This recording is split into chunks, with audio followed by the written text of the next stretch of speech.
All right, hello everybody. This is the YMB and BTC podcast. We're back another week once again. I'm John Stuart, and I'm here with the two guys that I happen to be doing this podcast with. I'm Daniel Brown. I'm Tim Baker, and I'm ashamed of that intro. It's better than you could do, Tim. I almost let I've something done better more. than on multiple occasions. I almost let something more complimentary come out of my mouth, but I didn't want to lie on a podcast that's going to be preserved forever. That's the good like point. I was yeah. just hedging all my bets. I Guys. didn't want to say anything that I might regret later. Yeah, your maker's going to know what you said on this podcast when you die, so you got to be prepared. Yeah. Well, anyways, before we get started with the main part of the show, which I think will be pretty interesting today, I want to remind all of our listeners that we have a Patreon now. If you want to look at it, you can Yeah, get in case you didn't hear about it last week. Yeah. Or like yesterday or whenever it was that episode actually went out. Oh, that's true. That's true. I was late. Sorry, guys. Easter, whatever stuff. Anyways, you can check out the Patreon at www.patreon.com/YMB and BTC. You said www. That is my least favorite phrase in the history of any words ever said. It's way too many syllables for a URL. I hate www. Well, it doesn't matter how many syllables when you're typing. So, anyways, True. www. I'll make it as obnoxious as possible. Anyways, yeah, you can go there. Right now, we only have a few rewards. We're trying to work on coming up with some more. But yeah, if you're interested in supporting us, definitely check that out. You can get cool stuff like bumper stickers and stuff like that. Yeah, that's true. You can do that. Sent Yeah. by me personally with my bare hands. Yeah, and of course in the future there might be some more interesting things. Like we talked about this I think last week about the possibility of doing ad-free episodes. So maybe things like that. You just have to keep an eye out. Right now we're at $0 per episode, $0 per episode, and zero. Dude, we're patrons. gonna get filthy rich. Yes. So Yeah, I don't know, guys. You got to be the first one. Right now, that's just really sad. Like you should, out of just pity, you should become a patron.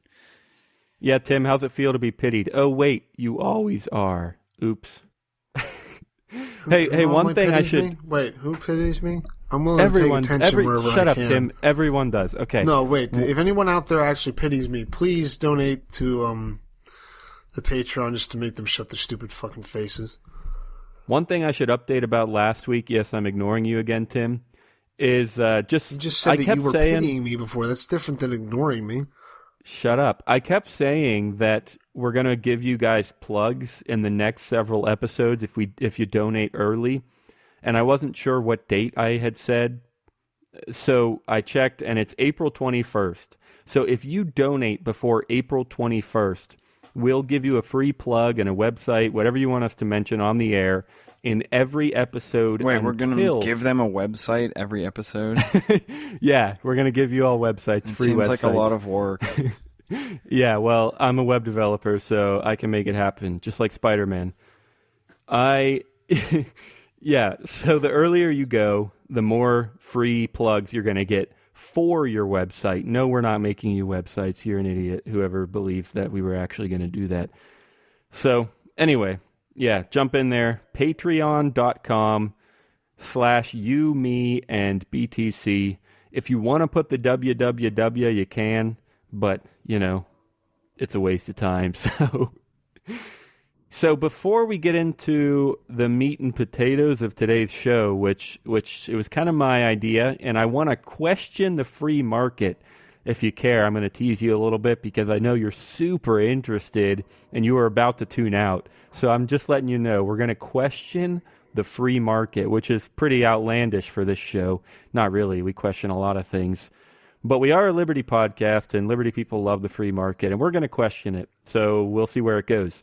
But Tim got in a massive car accident today. He went to the ER. and he had to have spinal surgery like 2 hours ago. But luckily, I'm still here, and I still have to listen to you bitch about pitying me too much. That's how committed he is. That's how committed Tim is to this show. He's on his deathbed right now. No, the doctor just gave me enough morphine whenever they said, Tim, let's do a podcast. Yeah. I don't know, though. I actually haven't even heard this whole story, so I want to know what happened, Tim. What the hell? Well, the government, because of my work here on this podcast, did any of you guys hear about the reporter a couple years ago who, the official story was he drove his tree, or he drove his car into a tree, and then like all the conspiracy people were saying like they hijacked his car. Anyway, somebody tried to do that today to me, except by hijacking. It was more just them bumping because they were being retarded and not paying attention, and they tried to bump me unsuccessfully out into what is like very occasionally a somewhat moderately traveled road, so there wasn't really anybody coming. And, yeah, I mean, it was just an awful experience all around. I was traumatized. I was shaking. I think, actually, I looked up, I think I was changing my phone or changing the music. I looked up, I was like, I don't even know if they tapped me or not. So if that it was just your me fault. smacking Tim, the gas. You're in big trouble now because that's recorded. You saying it was your fault because you were on the phone. No, I didn't say it was my fault. I mean, I could be in trouble for saying I was on the phone, possibly. But no, I was sitting there, and it was coming up the hill, and they bumped into me. But anyway, the guy was saying something about insurance, and I was looking at the car, realizing that nothing had actually happened to the car. And then he's just like, yeah, insurance. I mean, like, it's not my car. It's like my girlfriend's car. So like, if that explains a lot. He just didn't want to tell his girlfriend. Was in the car. His girlfriend was in the car. I think maybe they. Right. I don't know. I have suspicions, but he said, but if you just don't want to mess around with insurance, I can just give you cash. And I was like, oh wait, what would be cash? Cash for an unemployed person. That's good. I'm not unemployed. I just worked today. Just because I quit that stupid piece of shit food place. Wait, did you seriously work today? Oh, yes, is it lawn cutting again? Yes. All right. Fair enough. I mean, I'm like just a little bit above. Well, plus you make the gigantic bucks working for me, like recording your glorious voice. You got to make a ton of money off of that, right? Yeah, and then being ridiculed the entire time while I'm trying to give forward a story and interrupted. That's what we should do. I'll pay you per insult. I'd take that. But yeah, if I can continue getting hit in the car, that'd be better too, as long as the person is. I mean, I've been waiting for someone to rear end me because I've already fucked up the back, like the top part of the bumper, not like anything structural, but the kind of just the plastic piece of bumper. I ripped off part of it on one side, so I had like duct tape back on there. So I'm waiting for someone to hit me and like tear it off and then be like, oh shit, I have to pay for all of it. But it didn't even do that. It just like smacked into the back of my bumper and then just bounced off. It didn't even rip that off. But, Tim, it's a good thing insurance people don't like Bitcoin, because if they did, they'd be listening and then they'd see this claim coming in tomorrow, like full bumper replacement, and they'd be like, wait a second. Wait. I know who did that. He's just making shit up. No, nobody does that with their car insurance. Anyway, who defrauds insurance companies? Who would ever do that? Bunch of fucking leeches. Goodness gracious. Yeah, I don't know. I don't really know why he agreed to just give me money. I don't know. Would that even be like against the law or anything? I have to say, like, that's one of the most boring car accident stories I've ever heard. It's awful. I don't know why. I swear that I've heard like 5 other people tell the same story, where somebody's just like, "I'll give you $20." Seriously, like, I never heard that. I've heard it at least a couple other times. Damn. I've heard of people giving out cash. No, but seriously, do we know if it's legal or not, or if it would? I mean, be... the thing is, if there's no damage, like, you don't have to claim something. I don't think. No. And if there's no damage, like, there's no real point. Yeah. So yeah, if you're giving me cash, like sure, why not? I could kind of see it. Yeah. I don't know. Yeah, I wonder if like an insurance company could possibly do something. I mean, completely conjecturally, because yeah, John's right. You don't have to claim anything, but it doesn't. Maybe it you have to wouldn't ever report really it come or up. something. Nothing would ever come up for the person taking the cash, though. They could still just be like, "Oh yeah, they hit me." Yeah. I mean, yeah, the worst I could see is if like they did do damage and it was unnoticed, and then the insurance company came later and was like, "Well, your car was already damaged and you didn't report it. We should have known, and so you did something wrong or something." I don't know, but that's the yeah, thing. You don't have to report everything, or you don't have to claim everything. So I don't even They just know. like, yeah, there's something fucked up. You fucked up. We're not paying for it. All like right, if you well, claim somebody rear-ending you and putting a dent in your bumper, and they find out that there was a dent in the door because you like hit it off the garage when you were getting out one day or something, like I don't think they're gonna be like, "Oh, you didn't tell us about this, so you can't claim the bumper." right, yeah, I could see you it. broke our trust there. So, Tim, what are you going to spend your payday on? Save it and probably Coke and paying- hookers? I don't think $300 is really enough for Coke and hookers. Wait, he gave you 300? Yeah. Okay, well that makes it more interesting. Because like I said, I feel like I've heard this story, but it's always just like, I'll give you $20. Well, I was like, when he first said the thing about the cash, I was there like, I don't even know how to price this in my head. And then he's like 300. I'm like, what the fuck are you talking about, man? You should have been like, maybe like 400. You never know what could be wrong in there. I mean, Maybe anyway, like $900. You could just throw that over here. well, my recommendation is that you put it towards your savings fund for vocal surgery so that we don't have to listen to your piece of shit voice anymore. I don't know. Do they have like...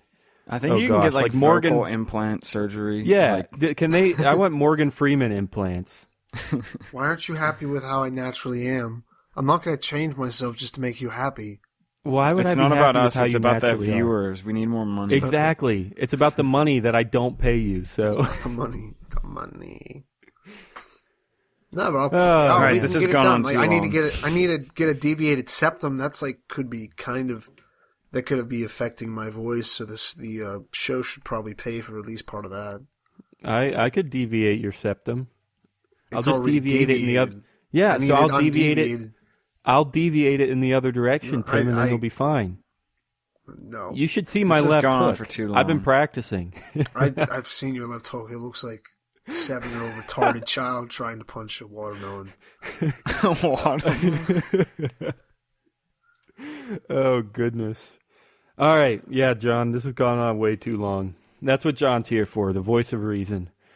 Okay, I'm not sure if that's so the I case. guess it's time for me to tell my story about driving, which is not nearly as good. All it was I saw this sign, and it made me start thinking. And I don't know, actually, maybe you guys have seen this sign. Sorry, for the audience, this is the transition time. I'm talking about the free market now. So I was driving the other day, and I saw this sign. You guys might have seen it. It was in Swickley, I don't know, somewhere by the bridge or something. And all it said was low vision products, and it had a phone number. And I was like, it wasn't like, it was on like a kind of plaza building that had like stores or something in it, but none of the stores there were for the vision products. It was just like a banner on the side of the building, and it said low vision products, and it had a phone number, and it was pretty big. It was more than like one of those lawn signs or anything. It was a pretty big banner, probably like 10 or 20 feet wide. And it just got me thinking, like, that is the dumbest advertisement I have ever seen. Like, what do you mean low vision products? Like, you're selling glasses or like magnifying glasses? And even if we Obviously, knew, a slew of low Yeah, income like- vision ability products. Daniel, it's wait, pretty where did low self-explanatory. income come from? They have low eye income, like the income light. What are you there's- talking about? What The the hell low is income- eye income? I don't know. I was trying to work income in somehow. I mean, maybe are you just saying like it's cheap? No, I was trying to. Just Are you work saying income like in. I No, stands for there's- income or something? No, there's low light incoming into their eyes, so therefore they have bad vision. And then you need stuff like yeah, like you mean like glasses and you mean What? like impaired vision? yes, yeah. like Okay, so impaired vision by polio. income you were talking about like light coming yeah, into incoming light. Yeah, they So what, they're wearing sunglasses? No. I don't that's think their anybody has like corneas. low light coming into their eyes. Like they don't make glasses for that. It opens up your eyes. Okay, but yeah, you mean like vision impaired. And yeah, that makes sense. And yeah, a slew of products. Sure, reading glasses, magnifying glasses. I don't even know, like contacts Sleeping maybe. glasses. Money glasses if we're talking about income. I don't know. But still, even if we knew exactly what they were selling, like why the hell would you just put a phone number to sell something? Why wouldn't you have a website? Like, who's going to call a phone number? And I mean, I know a lot of old people do this, so maybe it's not the dumbest thing ever. But still, who's going to call a phone number and be like, can you list off every one of your products for me and their prices so I know what I would like to buy from you? Like, that just seemed, I Get don't a know. catalog. That's what you're saying, right? I mean, I guess, yeah, they could do that. They could just See- say, hey, give me your address and we'll send you a catalog. Go ahead, John. Maybe they only had a phone number on there because they didn't want to clutter the sign for people with low vision. That's another thing that I thought of is like, who the hell would sell eye products? Like, who the hell would sell products to people with impaired vision using a sign on the side of the road? Maybe it's for tall people who can't see things that are low. Oh, it's for Yes, midgets. low income. No, it's for tall No, it's people. for They what? can't see. No, It's it's for it's low anti-midgets. vision. It's No, for yeah. low vision. Yeah, low vision products because they don't have low vision. They have high vision. Oh, so they, no. That's another question. Is it for people who want low vision, or is it for people who have low vision? I mean, is it for tall people or short people? That's the question. I mean, I don't know. Oh goodness. Anyway, so here's the thing. All of this got me thinking. This weirdness, this poor marketing, random. Just I don't know. It got me thinking. Like, that's a really bad business right there. I mean, maybe not. Maybe they're making tons of money, but still, even if I'm completely misinterpreting this sign, we all know that there are terrible businesses out there that go bankrupt, that don't make any profit, or that are way overpriced or way underpriced, and they just fail, whatever. In fact, it's, I don't know, do you guys, this is kind of pulled out of thin air, but it's, to me, I think I've heard something like 9 out of 10 businesses fail. I mean, right? I mean, it's just confirm that for me. Are there a lot of failing businesses out there? Yes. Okay. So then About to that's be part where of one probably. you, me, and BTC.com, the failingest business of them all. Yes. Anyway, actually, we're not failing. We got tons of fucking viewers, so suck that, bitches with low I vision. don't know if that. I don't know if we. So, yeah. Anyway, so here's where the free market comes in. It just got me thinking, like, one of the reasons, okay, and here's another, not a disclaimer, but just some background. We've been questioning liberty quite a bit recently. Even though we're the Liberty podcast, and even though we love liberty, we also like to question it. And, I mean, we never really planned this. It's not really what the show's about, but it's something we started to do quite a bit recently. And we had the one episode, like, is privacy overrated?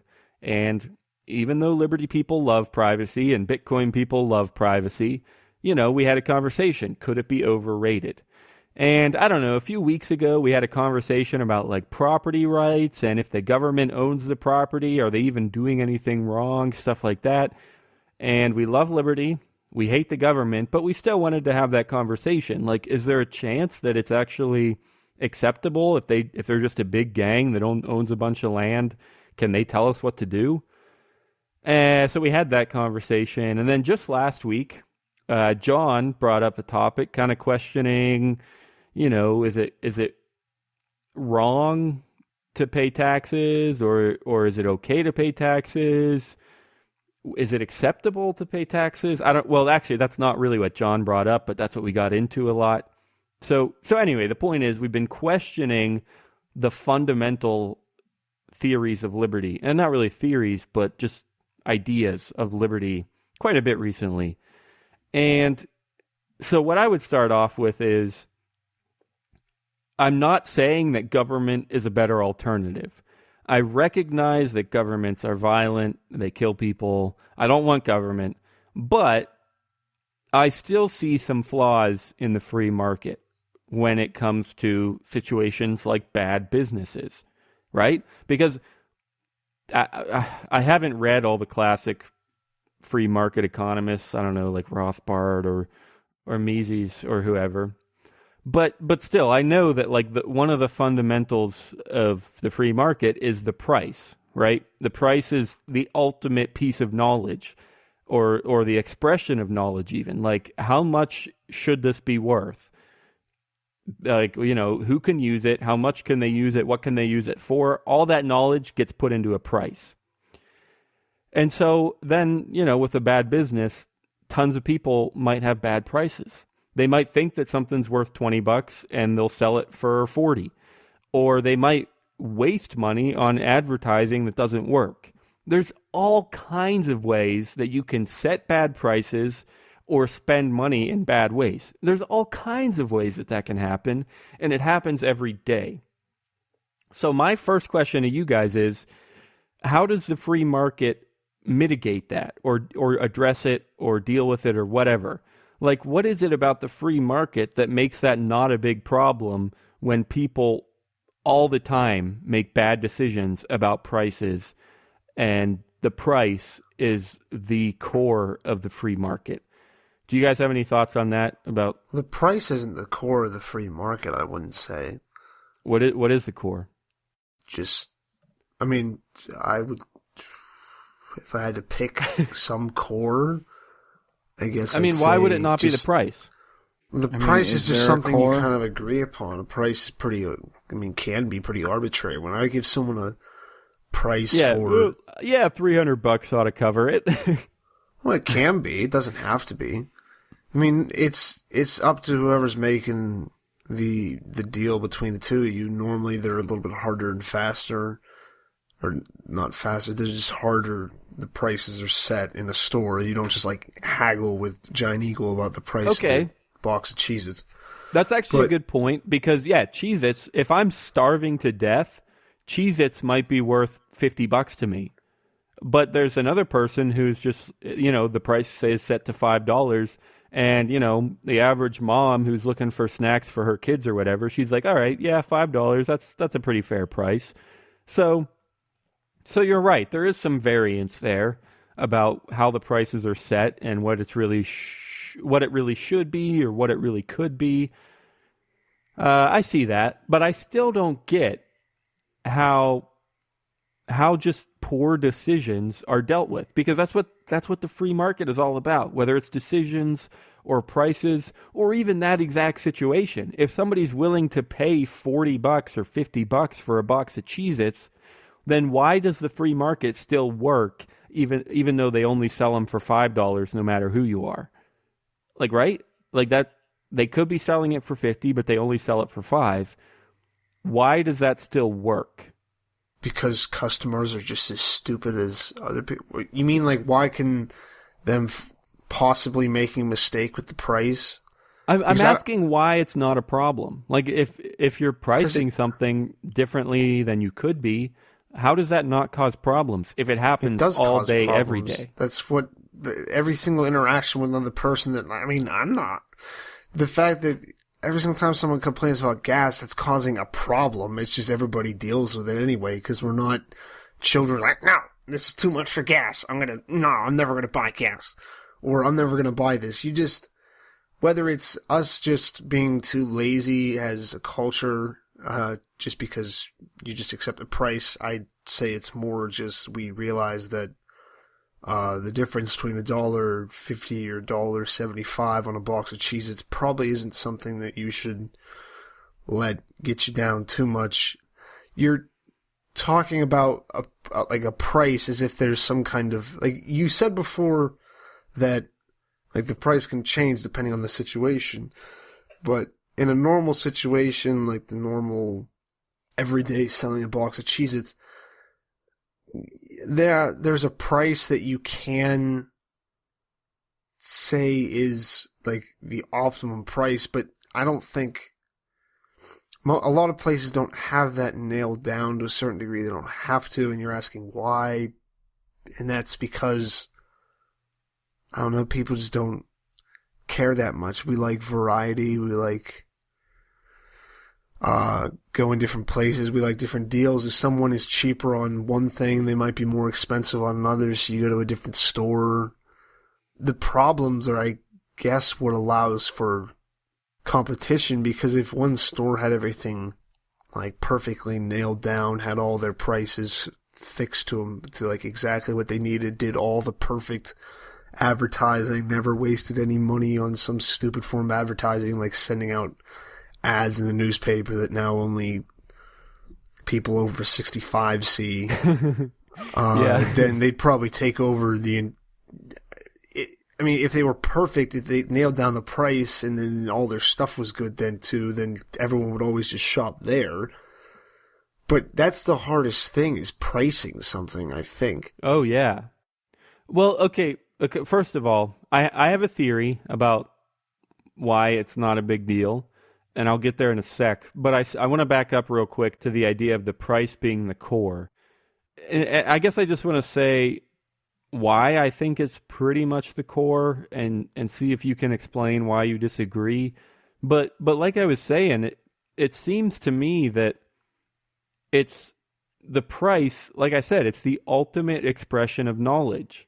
I mean, the reason we don't like one of the reasons we don't like the government controlling the economy is because when they set prices, they don't have very much knowledge at all. It's one central entity, and if they set the prices, it's probably not going to be the best price, and not everyone's going to agree on it because they don't know what the price should be. I mean, even if it's a large entity, they could make some educated guesses, but ultimately it should be down to the individuals actually making the trade.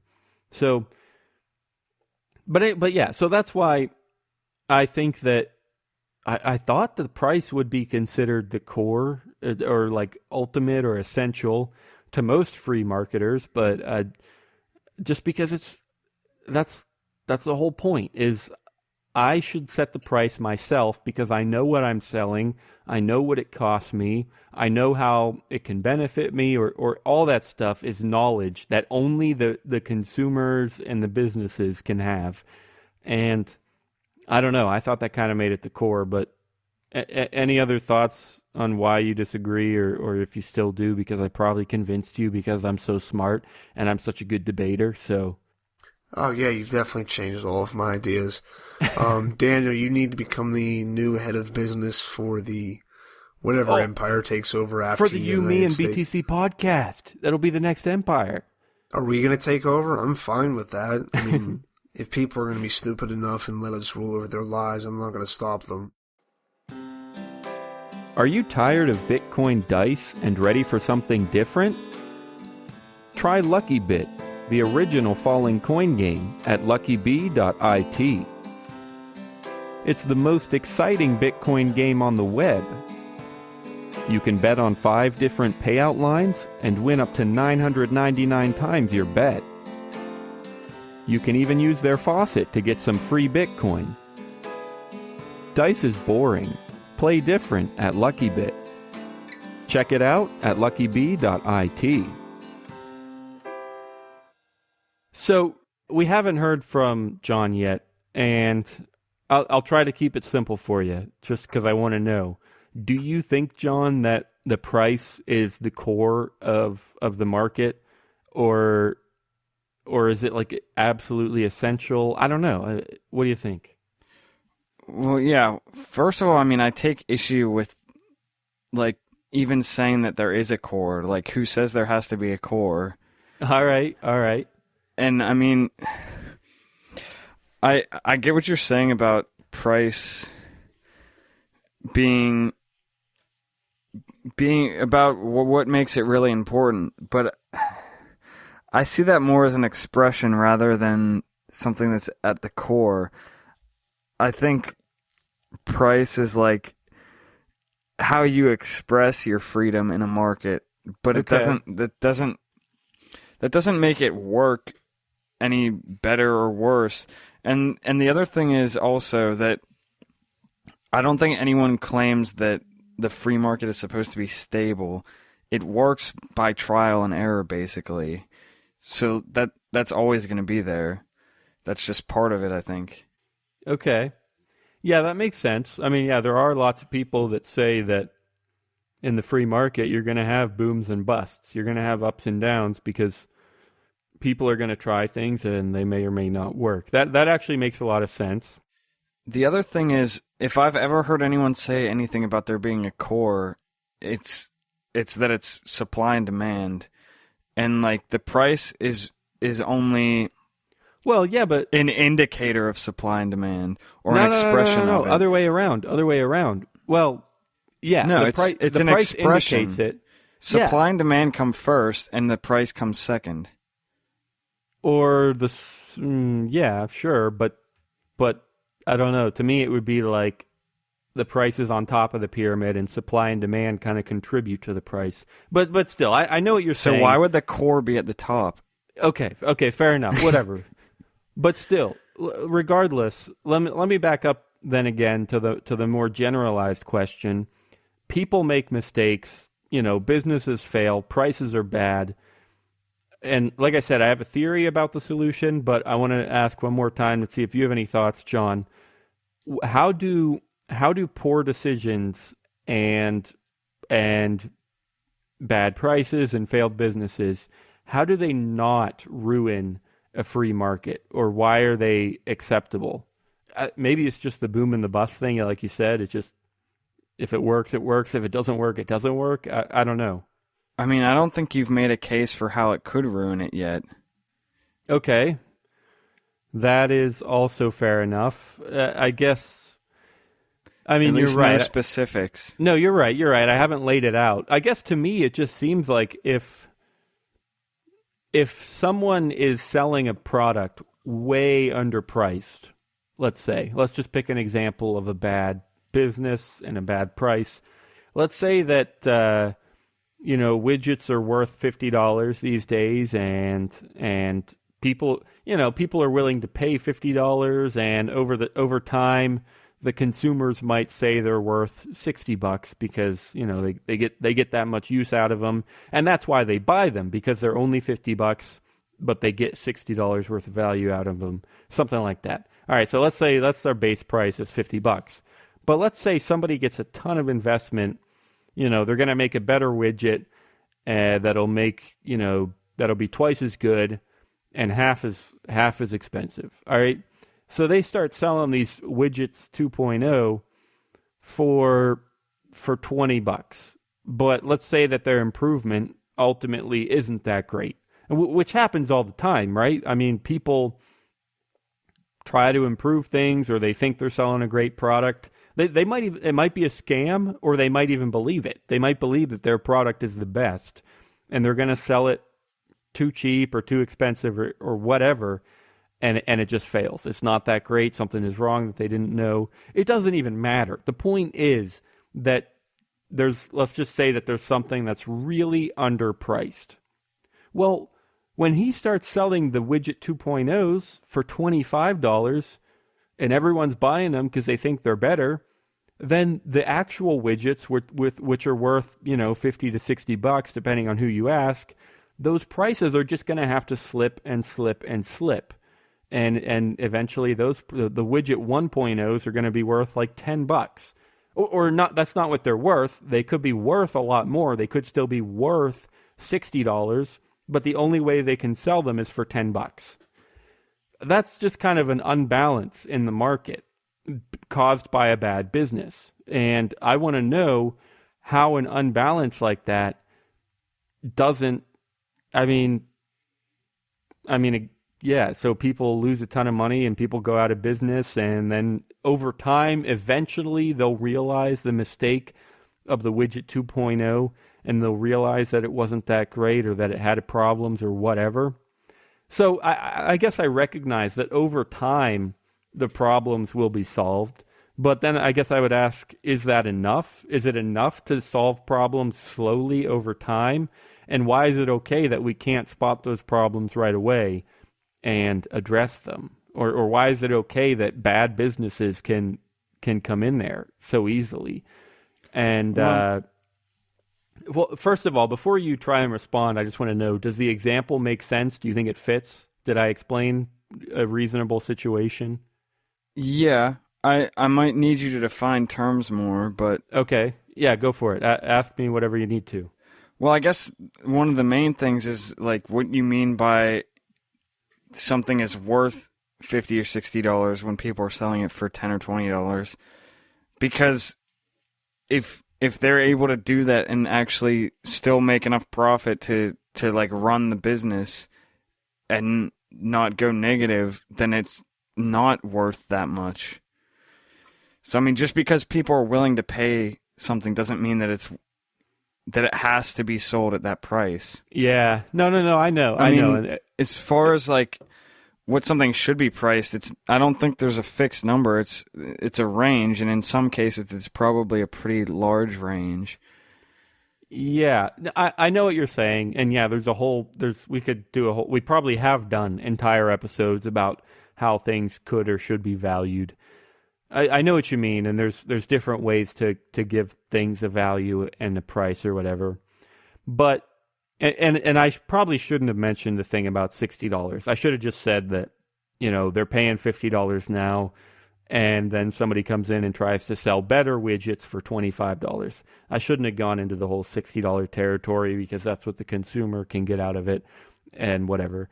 But still, I know what you mean. I maybe my terms were a little weird there, but still, the point is that if this bad widget never showed up, the price would have stayed at $50. And it should still be $50 because this bad widget is a lie. They say it's good, but it's really bad. I mean, it's a lie. It's false information. It's wrong information, and it's infiltrated the market. It's infiltrated the pricing. And so based on true information, the price should still be $50. But because false information has entered the market pretty strongly, the price drops to $25 or to $10 or whatever. And so that's the ultimate conflict there. And that also fits in, like I said, it's a price is the expression of knowledge or information. And so when you have good information, the price is stable, whatever it's set. It doesn't even have to be stable, but it's recognizable and it's acceptable at $50. But false or bad information throws off the price for a couple months or a couple years or who knows what. And so, yeah, I don't know. Did I clarify that enough? Yeah. I mean, one problem that I still have with that is like, I mean, exactly what you're saying. Price is about information and knowledge. I have a hard time believing that there would ever be a situation where you'd convince somebody that something that was like 1/5 the price of the same product and is just as good. I have a hard time believing that would be the case unless it was actually as good, because we have that saying, you get what you pay for. People, if anything, people tend to assume that things that are more expensive are better. Okay. I mean, I agree with that, and you're right that might undermine my specific example, because I did have a pretty drastic example. But still, I think everyone would agree that there are bad businesses out there that have bad prices and they spread bad information. I think everyone would agree that goes on all day, every day. And so maybe it wouldn't be as drastic as $50 versus $25 or $10. It might not be that drastic, but I guess I was just feeling that, bad prices are out there everywhere. And it might be cheap prices. It might be good for the consumer, but but it could hurt the other businesses who are acting and selling on good information. But it's just about the consumer. Yeah, I think if you want to make this a stronger case, you should take this the route of monopolies, because that's the whole thing with pricing things too low.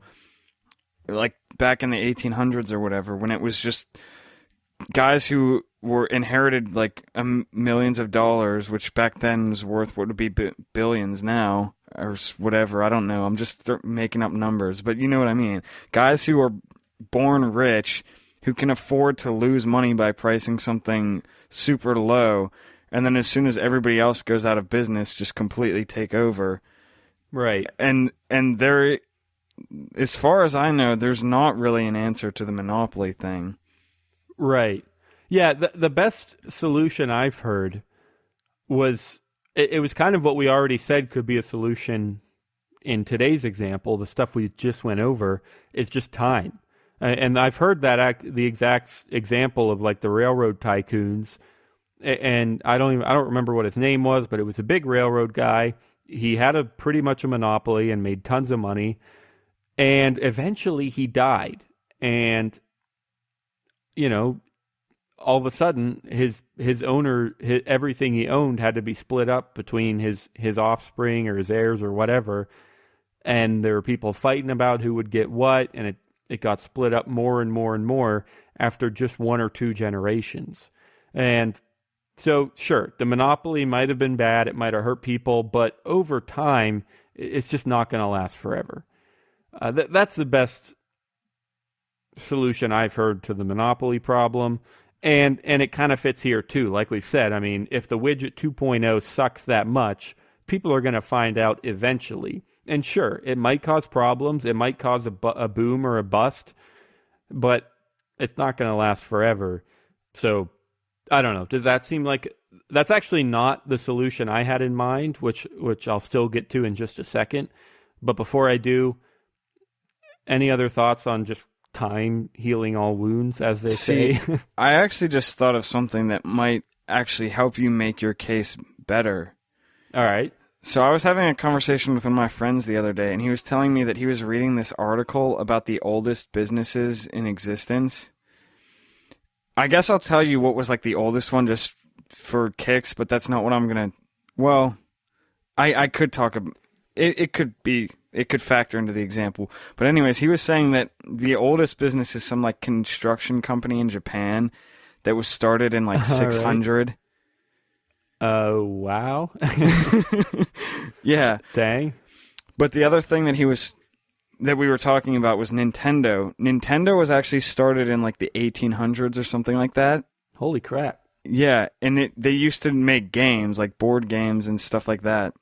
Okay. So he was telling me that one of the interesting things about Nintendo compared to other video game companies or whatever you want to call it, electronics, technology, or whatever, is that they can afford to take bigger risks than a lot of other companies who are competing with them.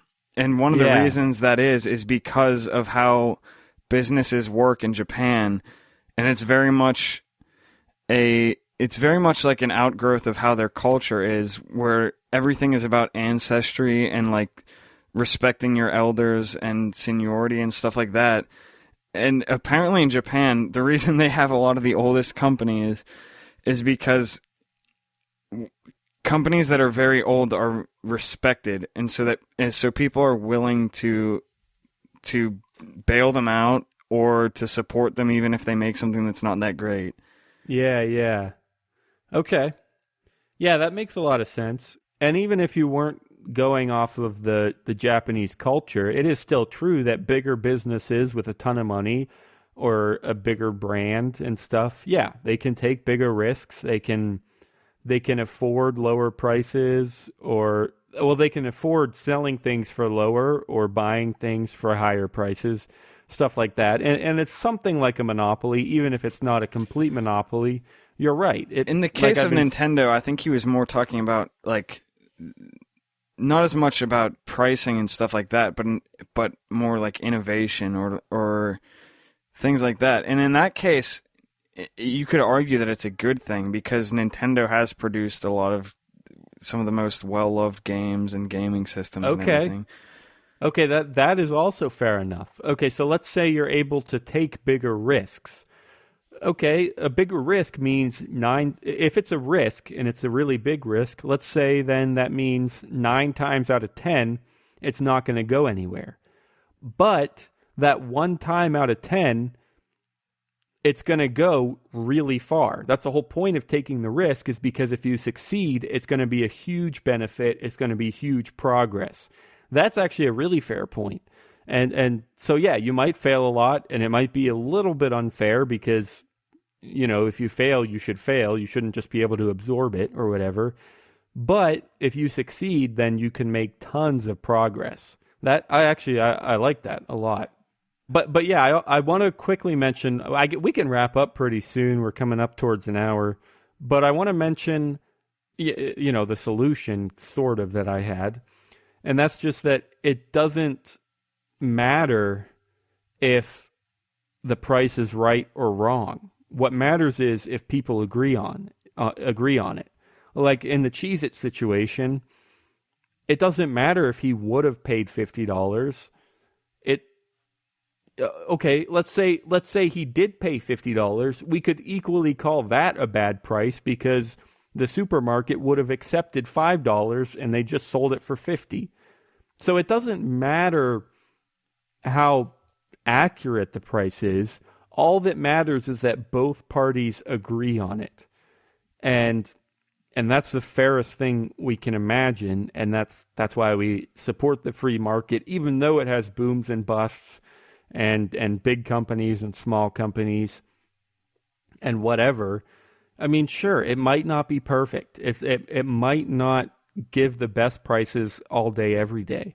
But if people agree on the price, I mean, what more can we ask for, right? I almost want to say it's beautiful, right? If people can just agree on something and make it happen, like what could be better, right? Does that make any sense? I mean, I feel like we kind of have said, I feel like Tim said that earlier. And also that's probably. kind of what I was saying when I said that I can't imagine any time where people would pay for the widget 2.0 that was worse and they would say that it was better. Well, yeah. Or I was just saying that people tend to think that a higher price means a better product. It's just because a company prices something bad doesn't mean that people are going to buy it.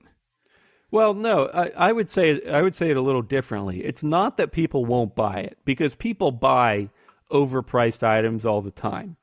It's not that people won't buy it. It's that if the market is free, they recognize that they're taking a risk. They recognize that it might not pay off, and they assume that responsibility. If people are selling shitty widgets for $10, they know that they're taking a risk. And that happens. I mean, let's see, what did I buy recently? HDMI cables, right? Some of them are 99 cents and some of them are $25. Like, that's a huge difference. And I know if I'm buying a 99-cent cable or like a Bluetooth adapter or something, I know that if it's 99 cents, I'm taking a risk. It might be a piece of shit. But I also know that if I'm paying $25, it's kind of a waste of money because I know I can get them way cheaper on Amazon. But is it a waste of money? That's why I don't really like the widget example, because it's worse and it's cheaper. Like, that's how it's supposed to be. Like, what about that as a bad pricing? Yeah. Okay. But okay. Well, I guess when I said worse in that situation, I kind of meant just worthless. Like, it doesn't work after a month or 6 months or something. Oh, I mean, even that's not worthless. But yeah, I know what you're saying, and maybe my examples weren't perfect.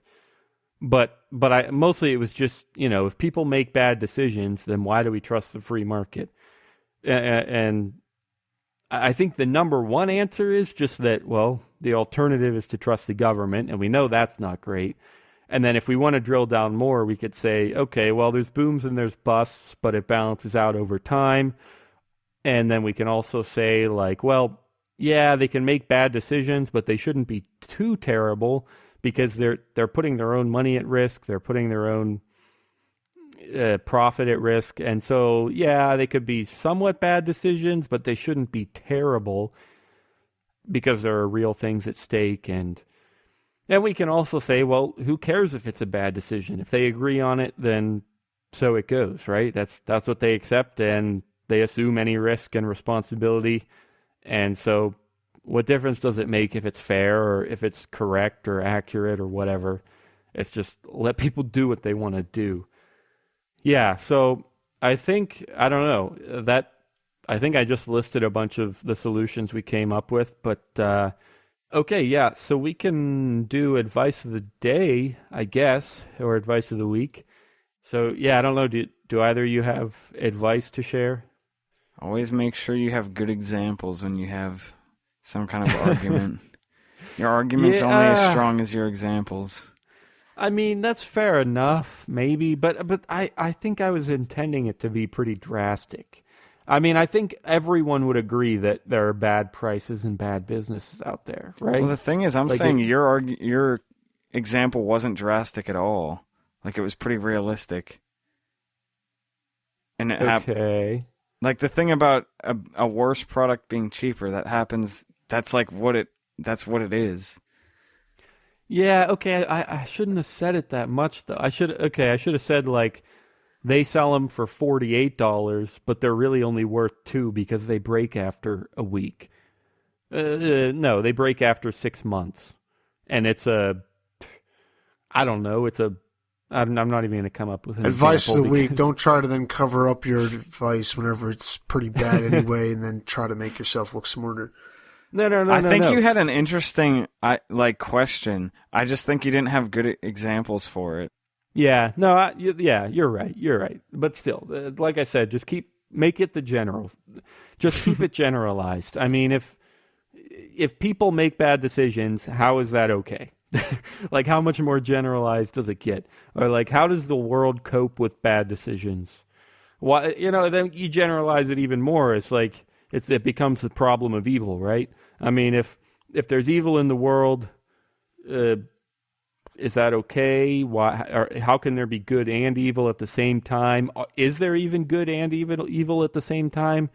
So really, that's what this whole episode was about, was the problem of evil, and we just solved it. So suck that. My advice is also don't get into philosophy. Oh goodness, I would agree with that every day. Oh, I mean, get into it, but just as a waste of time. Don't actually think you're going to get anywhere. Well, I guess my advice, oh gosh, I don't know. Just don't make shitty businesses, right? I mean, don't sell vision products on a sign because people have to read that shit. And if they can't read, I don't know. Just don't make crappy businesses. Don't try to sell stuff. Don't try to do e-commerce on the phone. I mean, set up a website at least. I mean, you don't even have to make the website that big. I mean, maybe the vision impaired person can have their sister read it. Maybe we were taking that sign too literally, and it's not actually. It's about like metaphorical vision. Like, people don't have enough vision for their life. They're depressed. Yeah. It's an advertisement for like a Hindu church or something, or a Buddhist or something. Oh, I don't know. It could be. You call that number and it's like the Church of Mormon or something. Oh, I wouldn't be surprised if it was Mormons. Well, hello, my son. I was talking about that with my same friend who I was talking about with Nintendo last week, and he was saying, like, I feel like Mormonism is like the gateway drug to, like, Scientology. Oh, goodness. It's like you have half a foot, or you have 1 foot in the crazy bin and the other like in the normal. Hey guys, if you're not Mormon, go to patreon.com/you, me, and BTC. And if you are Mormon, I mean, just give us money anyway, because maybe it's good to be made fun of sometimes. You should I probably don't cut really that know. Mormon thing now that I think about it. There might be someone. Wait, seriously? There No, I are, don't Mormons care. suck. there are a lot Since of when do we- Mormons. Since when do we care about offending people? Are you kidding me? What is this? You're going There's like, soft, we're a bunch John. of bad actors on the internet. We're not afraid of no Mormons. Hey, we know who, what they do who to have people. I offended on this show? Yeah, Tim, you're the Everyone one who has to listen offends to your Africa goddamn like fucking every other blabbering episode. on. I don't know that I think Mormons deserve to be made fun of on the internet just because they're crazy. Well, He keeps on throwing yeah, out those I pop mean- insults. I'll agree with you there, John. You know, that's one of my closest held beliefs is that everyone is crazy. But I don't think that means that you shouldn't make fun of them for it. Well, the thing is, I think you don't should want to make make fun fun of of them everyone. unless I have the chance to actually like tell them why. Is more the issue. real question is, how much money do they have? Because if they have a lot of money, then no, we shouldn't make fun of them. Anyway, So what I'm saying is that I don't want to make fun of somebody without being able to actually talk to them about it afterwards. He yeah, wants to that's make fair them feel enough. Well, hey, better. you got a Twitter handle, right, John? What is it? At JJ_Stewart, I think. I've been There you really go. bad on Twitter. No, you're right, I'm not you're right. going to have conversations with people about this on Twitter. That is just bad. All right, Mormons well, tweet me. speak. Tweet to @YouMe and BTC. Seriously, if you're a Mormon, let us know. Tell us if you were offended. And if it's that important to you, I'll connect you with John and you guys can work it out. Or or I'll just talk to you about it. And we're not going And- to debate and- it on Twitter. That's my one Yeah. condition. Sure, whatever. Oh, don't do that. That's fine. But yeah, tweet us @YouMe and BTC. And if you're not a Mormon, if you hate Mormons, then go to patreon.com/YouMe and BTC. I'm not saying we hate Mormons, but we'll take your support anyway. All right, come. I don't know. Let's just close it because I'm done. I've been wanting you to quit for the past 10 minutes, Daniel. Yes, please. Anyway, yeah, so I don't even know what all that was just about, but all the music in today's show was from John Stewart. Who doesn't And hate we'll be Mormons? Mormon hater. And we'll be back next Thursday-ish, Thursday night, Friday morning, who knows.